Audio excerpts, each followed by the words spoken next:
Herkese selam, kanalıma hoş geldiniz. Bugün sizlere son günlerde trend olan ve çok fazlaca istenilen kare boncuk motifli çanta yapımını anlatacağım. Bu sene sanırım kare motifli ürünler moda. Çünkü etrafımda kare motifli çantalar, kare motifli cüzdanlar, battaniyeler, hırkalar, yelekler, plaj çantaları, o kadar çok kare motifli ürüne denk geldim ki ve ben de çanta olarak yapımını bugün sizlere anlatmak istedim. Sizler motifleri birleştirip çanta yapabilirsiniz, cüzdan yapabilirsiniz. Ne istiyorsanız onu yapabilirsiniz. Motifin yapımını öğrendikten sonra gerisi kolay arkadaşlar. Yapımında kullanacağımız malzemeleri de sayalım. 3 renk damla kristal boncuk aldım. Boncuklarımın boyutları 8 milim çapları var. 10 milim de boyları var. Yani 1 santimetre boyunda. Anlaşılsın diye 3 renk olarak kullanacağım. İsterseniz şu iç renginizi dışarıda kullandığınız renkten de kullanabilirsiniz. Yani bordo, gold, bordo şeklinde yapabilirsiniz. İstediğiniz tarzda modelinizi oluşturabilirsiniz. Boncuklar haricinde şöyle markasını da kapattım arkadaşlar. Makrome ipim var. Kağıt ipten de yapıyorlar. Hangisinden istiyorsanız o şekilde tasarlayabilirsiniz. 1 milim kalınlığında 3 numara. Renk numarasını da aynı renkte yapmak isteyenler için söyleyeyim. 115. 2 tane de çanta kulpu aldım. Bunlar da bordo ve gold renkte. Tığ numaram 2. Varsa 2,5 kullanın arkadaşlar. 2,5'la daha rahat yaparsınız. 0,50 numara misina kullanacağım. Misinamı kesmek için de makas kullanacağım. Şunu söylemek istiyorum. Ben şimdi bu misina, makas ve tığ haricinde bütün malzemelerimi tek bir yerden temin ettim. Çünkü malzeme bulmakta zaten zorlanıyordum. Baktım çok güzel konseptler yapmışlar. Ben de sipariş verdim, getirttirdim. İsteyenlere de nereden sipariş verdiğimi Instagram üzerinden söyleyebilirim. Yorumlarda yazamam. Reklama giriyor. Reklamlarını yapmak istemiyorum. Hiç kimsenin. Anlaşmam, işbirliğim de yok. Bu arada çok da pahalıya da aldım. Çok kaliteli ürünler çünkü. Yapımına geçmeden önce abone olarak, yorum yaparak, hype yaparak, beğeni yaparak destek veren tüm takipçilerime çok teşekkür ederim. Aylardır sessizce katıl butonundan atölyeme destek veren Nigar Hanım'a da çok teşekkür ediyorum. İyi ki varsınız. Kesenize bereket Nigar Hanım. Sizler de katıl butonundan atölyeme destek vererek, kanalıma abone olarak, videolarımı paylaşarak destek verirseniz çok sevinirim. Çantamızın yapımına başlayabiliriz. Boncuk bölümünü siyahta yapacağız arkadaşlar. Misinamız daha iyi görünsün diye. Bu arada daha önce kanalımda kare motifli boncuk çalışmaları yaptım biliyorsunuz. Fakat yapım tekniği olarak aynı olsa da boncukların yerleşim yeri olarak bu kare motif farklı. Dikkat ettiyseniz diğerlerinde şöyle bütün renkler ayrı ayrı bir çerçeve şeklindeydi. Bunlar içerideki renkler yıldız yıldız gördüğünüz gibi. Yani bu dediğim gibi boncukların yerleşim yerinden kaynaklanıyor. Yapım tekniği olarak normalde aynı. Şimdi şöyle başlayalım. Misinamın uçlarını eşitledim arkadaşlar. Şöyle ikiye katladım.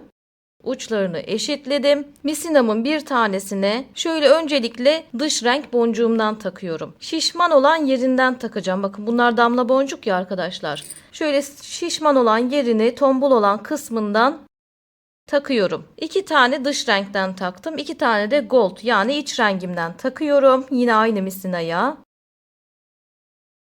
Bakın hepsini şişman olan yerinden takacağız. Bunları tekrar tekrar söylemek istemiyorum. Damla boncuk olduğu için bunları belirtiyorum.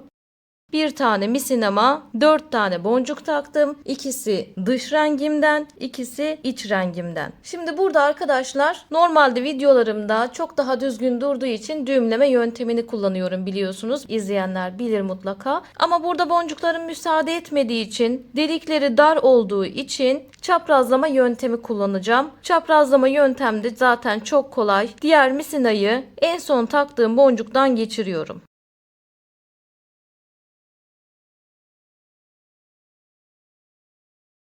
Çapraz dediğim yöntem bu arkadaşlar. Yani içeride misinaların çapraz bir şekilde durması. Şöyle yine iki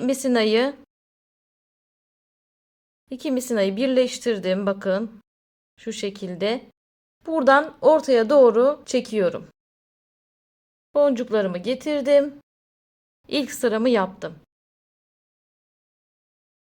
Şöyle şunu biraz daha merkeze alalım. Şimdi ikinci sıra için boncuklarımızı takalım. İkinci sıranın boncuk dizilimi şu şekilde. Gold boncuklar tarafına bir tane gold boncuk taktım. Dış renk boncuğum tarafına da iki tane dış renk boncuğumdan taktım. Ve şu ikinci olan dış renk boncuğumdan misinamı geçireceğim. Bunun için de diğer taraftaki misinayı aldım. Ucunu buradaki boncuğumdan geçiriyorum ve çekiyorum.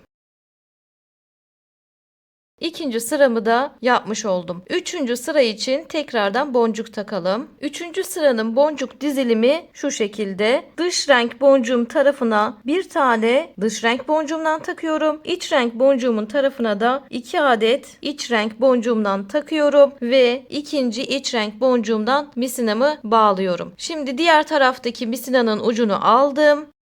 Gold boncuğumdan geçirdim. Arka tarafa doğru geçiriyorum. Bakın çapraz olabilmesi için. Çekiyorum. Bu taraftan da çekiyorum. Üçüncü sırayı yapıyorum. Dördüncü sıramız için boncuk takalım. Dördüncü sırada boncuk dizilimim farklı. Bütün boncuklarımı dış renk tarafındaki misinaya taktım. Neler taktım peki? 2 adet dış renk boncuğumdan takarken 1 adet de iç renk boncuğumdan taktım. Toplamda 3 adet boncuk taktık. Neredeki misinaya? Dış rengimizin olduğu taraftaki misinaya. Şimdi gold boncuğumuzdan bağlamamızı yapalım. Ne yapıyoruz bağlamada? Arkadaşlar bakın bunu karıştırmayın. Karıştırılacak bir şey de yok zaten de. Şu diğer misinamı alıyorum. Gold boncuğumdan geçiriyorum. Bu kadar. Diğer tarafa doğru geçirdim. 2 misinayı da çekiyorum. Bakın burada hem dördüncü sıramı yapıyorum hem de yönümü yukarı çevirmiş oluyorum. Artık kurulum sıram tamam. Buradan itibaren diğer sıraları yaparak devam edeceğiz. Dördüncü sıramızda dönüş sıramız. Şimdi ikinci sıraya başlarken dış tarafta kalan misinaya yine boncuklarımızı diziyoruz. Gördüğünüz gibi dış tarafta kalan misina. 3 adet boncuk taktım. Neler taktım? 2 adet yine dış boncuğumdan takarken şu dördüncü sıranın aynısı aslında. Bir tane de gold boncuğumdan taktım. Gold boncuğumdan diğer misinamı geçiriyorum. Bakın bu misina, bu misina. Çektim. Bakın yönümü bir kez daha çevirmiş oldum. Hem de böylelikle ikinci sıramın başlangıcını yaptım. Şurada biraz sıkılaştıralım arkadaşlar. Düğümleme yapmadığımız için sıkılaştırarak ilerleyeceğiz. İkinci sıramın başlangıcı sonrasında alt tarafta kalan misinamı bir boncuk ileri taşıyorum ki sıra içerisinde ilerleyebilelim.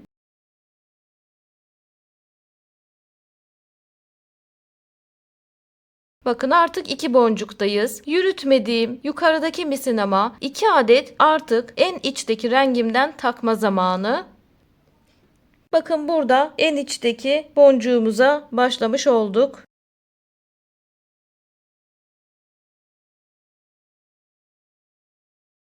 Ve altta kalan misinama yine bir boncuk ilerletiyorum. Tekrar 2 boncuktayım gördüğünüz gibi. Yukarıdaki misinama 2 adet boncuk takıyorum. Bakın burada motifimizi yaparken şuna dikkat edelim arkadaşlar. Hangi misinaya kaç adet boncuk takıyoruz? Hangi renkleri takıyoruz? Hangi renkleri önce, hangi renkleri sonra takıyoruz? Bunlara dikkat ederseniz motifinizi çok rahat ve kolay bir şekilde yaparsınız. Ben şimdi 2 adet boncuk taktım. Bir tanesi iç rengimden, en iç rengimden, bir tanesi de diğer iç rengimden. En iç rengimi daha önce taktım bakın. Şurada birbirlerine denk gelecekler. O yüzden bu da kendi tarafına denk gelecek. Bunlara da dikkat edelim. Şöyle sıkılaştırdım. Son boncuğuma geçişimi yapıyorum. Alttaki misinamı yürüteceğim. Burada artık ikinci sıramızı kapatacağız. Yönümüzü yukarı çevireceğiz. Daha sonrasında da üçüncü sıra için başlangıç yapacağız. Bunun için de boncuklarımızı yürüttüğümüz misinamıza takacağız. Yine 2 adet ve dış renk boncuğumuzdan olacak. Bakın boncukların tarafına, rengine kaç adet olduğuna dikkat edelim. Şimdi diğer misinayı boncuğumdan geçirdim, çektim. Burada hem ikinci sırayı kapatıyorum hem yönümü yukarı çeviriyorum. 3. sıra için hazır hale geliyorum. Şöyle de göstereyim size. 3. sıraya başlarken yine dış tarafta kalan misinamıza 3 adet boncuk takacağız. Bir tanesi dış renk boncuğumuzdan olacak. 2 tanesi de iç renk boncuğumuzdan olacak. Gold renkten. Hemen boncuklarımızı takalım. Boncuklarım hazır. Bir tane dış renk, bordo renk, 2 tane de gold renk. Diğer misinayı aldım. Boncuğumdan geçirdim ve 3. sıranın başlangıcını yaptım. Sıra içerisinde ilerlerken bir boncuk alttaki misinayı yürütüyorduk biliyorsunuz.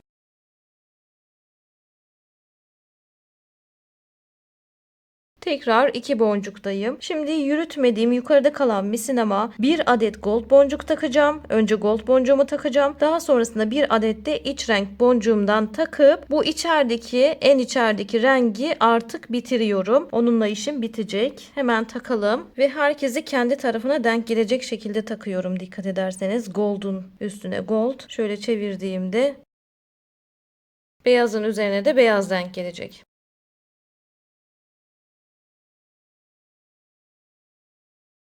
En içteki rengimle işim bitti. Artık gold ve dış rengimle ilgileneceğim. Misinamı bir boncuk ilerletiyorum. Ve yürütmediğimiz misinamıza 2 adet gold boncuk takıyorum. Boncuklarım hazır. İkisi de dediğim gibi gold renk. Burada son boncuğuma geçiş yapıyorum. 3. sıramı da artık kapatıp 4. sıraya doğru ilerleyeceğiz. 3. sıramızı kapatırken kapanışlarda ne yapıyoruz? Yürüttüğümüz misinamıza boncuk takıyoruz. Ne renk takacağız? Bir tane dış renk boncuğumuzdan takacağız. Bir tane de yine gold renk boncuk takacağız. Bir tane dış renk, bir tane gold boncuk. 2 adet boncuğu yürüttüğüm misinama taktım. 3. sıramı tamamladım. 4. sıraya başlangıç yaparken başlangıçlarda ne yapıyorduk? Dış tarafta kalan misinaya 3 adet boncuk takıyoruz. Burada 3 boncuğumun ikisi dış renkten olacak. Bir tanesi gold boncuk olacak. Bu sıra bizim artık kapanış sıramız, son sıramız. Kapata kapata ilerleyeceğiz. Şimdi gold boncuğumdan bağlıyorum.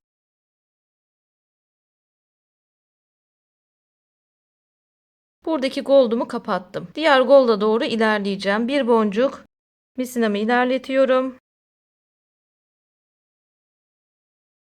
Yürütmediğim misinama 2 adet dış renk boncuğumdan takıyorum. Boncuklarımız hazır. 2 adet.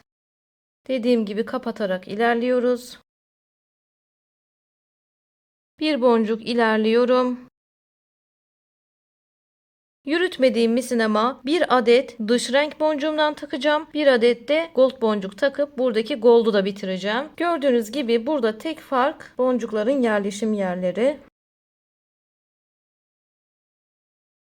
Gold'la da işim bitti. Şimdi son boncuğuma geçişimi yapıyorum. İstediğiniz misinaya 2 adet dış renk boncuğundan takabilirsiniz arkadaşlar. Kafa karışıklığı olmasın. Yine yürüttüğümüz misinamıza takalım. Ve direkt bağlayıp modelimizi bitireceğiz.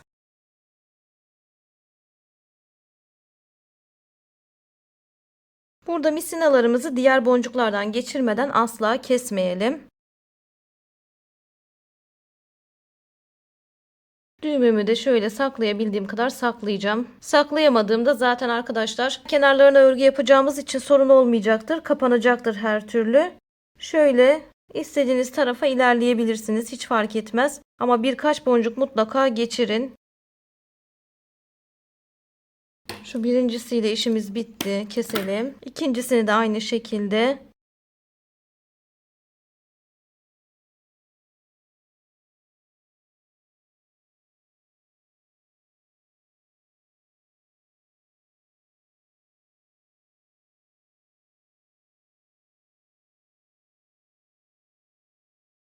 Böylelikle modelimizin boncuk kısmını bitirmiş olduk. Evet, artık beyaz zemine geçtim çünkü örgü kısmına başlayacağız. Bu yaptığımız boncuk motiften toplamda 13 tane yapacağız. Yani bir tanesini hazırladık. 12 tane daha hazırlayalım. Kenarının örgüsü için tekrardan görüşelim. Motifimizin kenar örgüsü için hazırız. Kenar örgüsüne köşeden başlayacağım. Sizler de herhangi bir köşeden başlayabilirsiniz.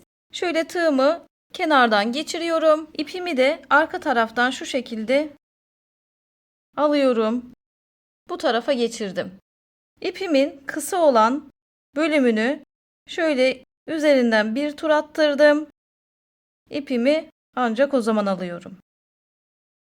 Buraya hem sabitleme yapmış olduk hem de bir tane zincir çekmiş olduk. Şurayı biraz sıkılaştıralım. Şöyle çekelim. Evet, biraz sıkılaştırdım arkadaşlar. Sıkı sıkı yapacağız. Şimdi kısa olan ipi tekrardan şöyle ipin etrafında dolandırıyorum. Bir zincir daha çekiyorum. Bu da bizim ikinci zincirimiz. Devam ediyorum. 3, 4 ve 5. 5 tane zincir çektim. Şimdi tığımı tekrardan doluyorum. Arkadan kısa olan ipi de tuttum arkadaşlar. Aynı yere tekrar şöyle battım. Arka taraftan ipimi aldım. 2 de çektiğim trabzan yapacağım. Şöyle yakından göstereyim size hatta. Bakın ipimi aldıktan sonra şu iki ipi aynı anda çekeceğim bakın. Şöyle bir, bunun ikisini de yine tek seferde çekiyorum. Yani 2 de çektiğim trabzan yapıyorum. Şimdi bu 5 zincirin de 3 zinciri trabzan olacak. 2 tanesi de arada verdiğimiz boşluk olacak. Bu köşeyi bu şekilde yaptıktan sonra bir tane zincir çekiyorum. Şu ipi şuradan alalım. Bu ipi de bu arada böyle sıkıştıralım arkadaşlar. İyice çekelim. Alt tarafı sıkıştıralım. Çıkmasın. Daha sonrasında ona işlemler yapacağız en son. Şimdi bir zincir sonrasında tığımın başını doladım. Şuradaki araya geliyorum. Bakın şu araya. Aradan ipimi aldım. Önce ikisini çekiyorum. Önce ikisini aldım. Daha sonra da bu ikisini alıyorum. Trabzanımı yapıyorum. Buna trabzan deniliyor arkadaşlar. İlk defa yapacaklar için söyleyelim. Trabzan ne diye düşünmesinler. Tekrardan tığımın başını doladım. Zincir falan çekmedim dikkat ettiyseniz. Bu sefer de diğer tarafa. Şöyle diğer tarafa girişimi yaptım. İkisini aldım. Daha sonra da diğer ikisini aldım. Yani şuradaki boncuğun bir tarafına bir trabzan yaptım. Diğer tarafına bir trabzan yaptım. Şimdi şu boncuğun yan tarafına geleceğim. Bunun içinde bir tane zincir çekiyorum. Tığımın başını doluyorum. Yan tarafından şöyle girdim. İpimi arka taraftan aldım. Önce ikisini aldım. Daha sonra diğer ikisini alıyorum. Trabzanımı yapıyorum. Tekrar başını doluyorum. Diğer tarafına girdim. İpimi arka taraftan aldım. Önce ikisini çektim. Daha sonra diğer ikisini çektim. Şimdi burada sadece şöyle boncuk atlarken bir zincir çekiyorum. Dikkat ederseniz. Bir zincirimi çektim. Tığımın başını doladım. Boncuğumun ilk yanına şöyle arka taraftan ipimi aldım. Trabzanımı yapıyorum. Tekrar doluyorum. Diğer yanına geçiyorum.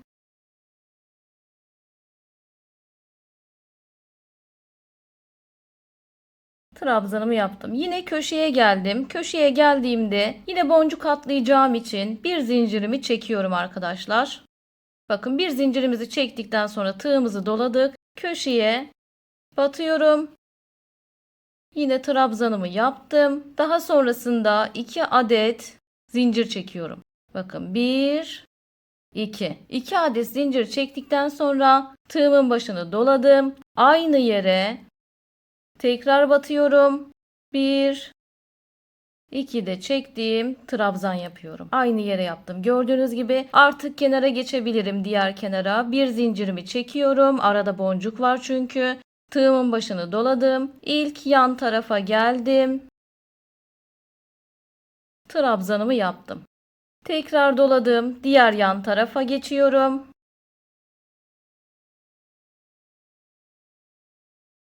Trabzanımı yapıyorum. Buradan sonrası yine aynı arkadaşlar. Zincirimizi çektik.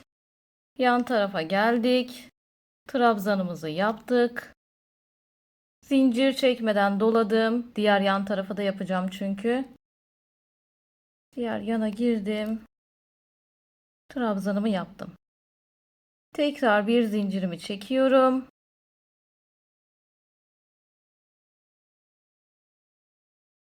Trabzanımı yapıyorum. Tığımı doluyorum. Diğer yan tarafa da yapıyorum. Bir zincirimi çekiyorum. Yine bakın köşeye geldik. Bir zincirimi çektikten sonra köşeye geldim. Trabzanımı yaptım. Köşelerde 2 zincir çekiyorum. 1, 2. 2 zincirimi çektim. Tığımı doladım. Aynı yere tekrar trabzan yapıyorum. Ve köşemi böylelikle tamamlamış oluyorum. Şimdi bir zincirimi çektim. Aynı şekilde devam ediyorum arkadaşlar. Diğer boncuk arasına atladım. Trabzanımı yaptım. Zincir çekmedim. Tığımı doladım. Diğer tarafa aynı şekilde girişimi yaptım. Trabzanımı tamamladım. Bir zincir çekiyoruz. Diğer boncuk arasına. Zincir çekmeden doluyoruz diğer tarafa. Bir zincir çekiyoruz. Boncuğumuzu atladık. Yan tarafına yaptık. Yine zincir çekmeden tekrar tığımızı doladık. Diğer yan tarafına bir trabzan daha yaptık. Bir tane zincir çekiyoruz. Köşeye geliyoruz. Köşede bir tane trabzan yapıyoruz. Araya 2 tane zincir çekiyoruz. Bakın şöyle. Boşluk olacak burası. Araya 2 zincir çektikten sonra aynı yere tekrar trabzan yapıp diğer taraftan birer zincir çekerek boncuk aralarına devam ediyoruz. Bu sıramızı bu şekilde tamamlayalım. Şuradaki son arayı yapalım. Buradaki son aradan sonra burayı nasıl kapatıyoruz hep beraber görelim arkadaşlar. Bakın başladığımız yere kadar geldim. Arada sadece bir tane boncuk kaldı. Son trabzanımı yaptım. Bir zincirimi çekiyorum. Ve burada 5 tane zincir çekmiştik başlangıçta biliyorsunuz. Bunun üçüncüsüne batacağım arkadaşlar. Tığımı dolamıyorum bu arada. 1, 2, 3. Üçüncüyü buldum. Üçüncüsünden tığımı geçirdim. İpimi aldım. Zincirlerimden geçirdim. Aynı ipi burada çektiğim bir zincirden de geçiriyorum. Yani kaydırma yaparak bu arayı kapatmış olduk. Arada da 2 tane zincirimiz kaldı. Şimdi burada hemen zincir çekerek başlıyorum. 1, 2, 3. Bir üst sıraya geçiş yapacağım. 3 tane zincirimi çektikten sonra tığımın başını doladım. Bıraktığım 2 tane zincirli araya girişimi yapıyorum. Direkt araya girdim arkadaşlar. Trabzanımı yapıyorum.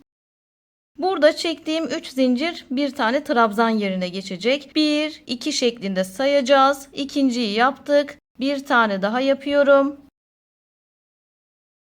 Ve bu şekilde 3 tane trabzan olmuş oluyor. Köşedeyiz bu arada arkadaşlar. Bakın başlangıç yaptığımız köşedeyiz. 3 tane trabzan yapmış oldum. Çektiğim 3 zincirle beraber. Araya bir tane zincir çekiyorum. Daha sonrasında tığımın başını doluyorum. Aynı yere, aynı boşluğa, bakın şöyle göstereyim. Buraya 3 tane daha trabzan yapıyorum.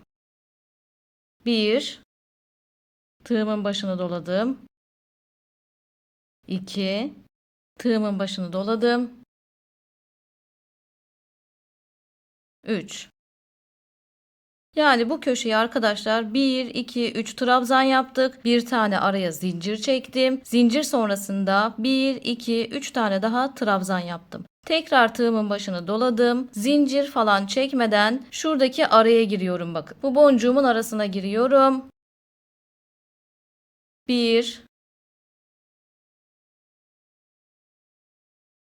ve 2. 2 tane trabzan yaptım. Tekrar tığımın başını doluyorum. Şu 2 trabzanın arasına gireceğim.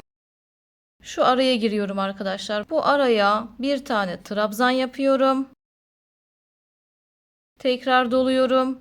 Diğer boncuk arama geçiyorum. Zincirsiz ilerliyorum dikkat ederseniz. Bir tane yaptım. Bir tane daha yapıyorum aynı araya. Yani boncuk aralarına 2 tane trabzan yapmış oldum. Tekrardan şu 2 trabzanın arasına tığımı doladım. 2 trabzanın arasına arkadaşlar zaten göreceksiniz çok net bir şekilde. Şurada görünüyor. Bu araya bir tane trabzan yapıyorum. Tığımı dolayıp boncukların arasına geçiş yapıyorum. Boncukların arasına 2 tane trabzan yapıyorum. 2 trabzan arasına dolayıp bir tane trabzan yapıyorum. Doladığım boncuk arama geçiyorum. Bir tane daha yapıyorum. Ve yine köşeye geldim. Bakın köşede iki trabzan arasına iki tane zincir çekmiştik biliyorsunuz. Tığımın başını doladım. Zincir falan çekmiyorum asla. Bakın şu iki zincir arasına girdim. Ve buradan itibaren sayıyoruz arkadaşlar. Birinci trabzan, ikinci trabzan, üçüncü trabzan. 3 tane trabzan yaptıktan sonra bir tane zincir çekiyorum. Aynı yere 3 tane daha trabzan yapıyorum. 1 2 ve 3. Bu şekilde arkadaşlar tekrardan devam ediyorum. Hiç zincir falan çekmiyorum. Sadece köşede şu araya bir zincir çekiyoruz. Onun haricinde zincir çekmeden batışlarımızı yapıyoruz. Boncuk arasındayım. Boncuk aralarına sadece 2 trabzan yapıyorum. Bu şekilde tığımı doladım. 2 trabzan arasına da bir tane trabzan yapıyorum. Boncuk arasına geçiyorum. Tığımı doladım.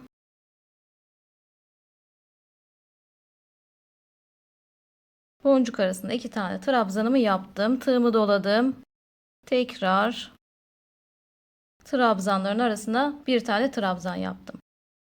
Bu şekilde etrafını dolanacağız arkadaşlar. Yani yapmamız gereken burada boncuk aralarına 2 trabzan yapıyorum. 2 trabzanın arasına girip bir tane trabzan yapıyorum. Tekrar boncuk arasına 2 trabzanımı yaptım ve tığımı dolayıp köşedeki 2 boncuk arasına girişimi yapıyorum. 3 tane trabzan yapıyorum. 3 trabzan sonrasında bir tane zincir çekip aynı yere 3 trabzan daha yapıyorum şu şekilde. Daha sonrasında yine zincirsiz bir şekilde boncuk arası, trabzanların arası, boncuk arası, trabzanların arası diye devam ediyorum. Karıştırırsanız buradaki köşelerden nasıl bir köşe yaptığımıza bakabilirsiniz. Etrafını dolanalım, gelelim. Şurada son trabzan aralarını, şuradaki 2 trabzanımız var ya arkadaşlar. Onların aralarına da bir trabzan yapalım. Şu arayı beraber yapalım. Buradan kapanış yapıp tekrar bir üst sıraya beraber geçelim. Dolandım, geldim. 2 trabzan arasını yaptım en son. Tığımı doluyorum. Yine şu boncuk arasına 2 tane trabzan yapacağım. Şöyle yakından göstereyim size.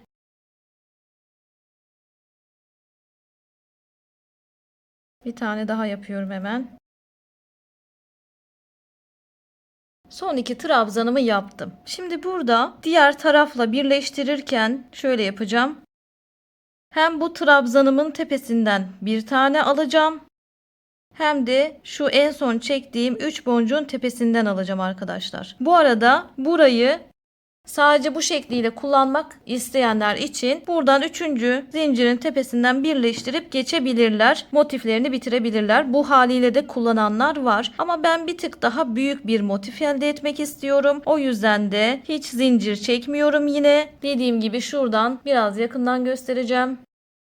Bakın hem trabzanın tepesinden alıyorum hem de yanındaki 3 zincirin tepesinden alıyorum. İkisini de beraber alacağım. Tığımı geçirdim. Aynı tığı şöyle diğerine de geçiriyorum. Bakın ikisini beraber almış oluyorum. Tekrar göstereceğim. Bakın burada bitirdiğim yerdeyim. Hem trabzan tepesinden alıyorum. Bir kanat almam yeterli arkadaşlar. Hem de 3 zincirin tepesinden alıyorum. Şöyle diğer tarafa doğru tığımı geçirdim. Aynı tığı diğerine de geçirdim. İkisini beraber aldım. İpimi kaydırıyorum. Buradan da kaydırıyorum ve burayı birleştiriyorum. Dediğim gibi bitirip bu haliyle de kullanabilirsiniz. Bu kaldığım yerden itibaren 1 2 3 adet zincir çekiyorum. Zincirimi çektikten sonra tığımın başını doladım. Bakın yanındaki trabzan tepesinden batıyorum arkadaşlar. Hemen yanındakinden. Bir tane trabzan yaptım. Zincirle beraber 2 trabzan oldu. Şimdi şuraya bir tane daha yapacağım. 3 tane olacak. Yani aradaki bir zincirime kadar toplamda 3 tane trabzan yapmış olacağım. Yine trabzanımın tepesine battım. Trabzanımı yaptım. Bakın gördüğünüz gibi 3 tane trabzan yapmış olduk. Şimdi tığımı doladım. Aradaki bir zincir arasına bakın şuraya bu boşluğa giriyorum. Bir tane trabzan yaptım. Tekrar doladım. Aynı araya giriyorum. İkinci trabzanımı yapıyorum. Tekrar doladım. Aynı araya girdim. Üçüncü trabzanımı yaptım. Daha sonrasında bir tane zincir çekiyorum. Tekrar doluyorum. Yine aynı araya arkadaşlar. Şöyle sıkıştırarak yapalım trabzanlarımızı. Tekrar doladım. Aynı araya 1, 2 ve 3. 3 tane trabzan yaptım. Yani bu bir zincirli araya arkadaşlar toplamda 6 tane trabzan yaptım. Arasına bir tane de zincir çektim. Bu şekilde de köşe oluşturmuş oldum. 3 tane de bu tarafta trabzanım var biliyorsunuz. Araya girmeden önceki trabzanlarım. Daha sonrasında burada yine yakınlaştırıp göstereceğim bakın. Şu trabzanın tepesine batacağım arkadaşlar. Buradaki bu trabzanın tepesine köşe yapımınız bittikten sonra batmayı unutmayın. Arada aşağıda kalıyor çünkü. Bunu şöyle tepesine batacağız arkadaşlar. Bakın bu trabzanımızı unutmayacağız. Şimdi şöyle tığımı doladım. Oradaki trabzanımı unutmadan bir batıyorum. Arka tarafta da şöyle iplere denk gelmemesine dikkat edin arkadaşlar. Arkası temiz olsun, pürüzsüz olsun. Bu trabzanıma battım. Üstüne bir tane trabzan yaptım. Bunu atlamadım arkadaşlar. Sizler de atlamayın. Trabzan tepelerine trabzan yaparak ilerleyeceğim. Tekrardan yanındakinden devam ediyorum. Bakın bütün trabzanların tepesine trabzan yapacağız. Tekrar tığımı doladım. Diğer köşeye doğru ilerliyorum. Asla zincir çekmiyorum. Bütün trabzanların tepesini de mutlaka kullanıyorum. Bu da benim zaten son sıram arkadaşlar. Daha da yükseltmemize gerek yok. Yeterli.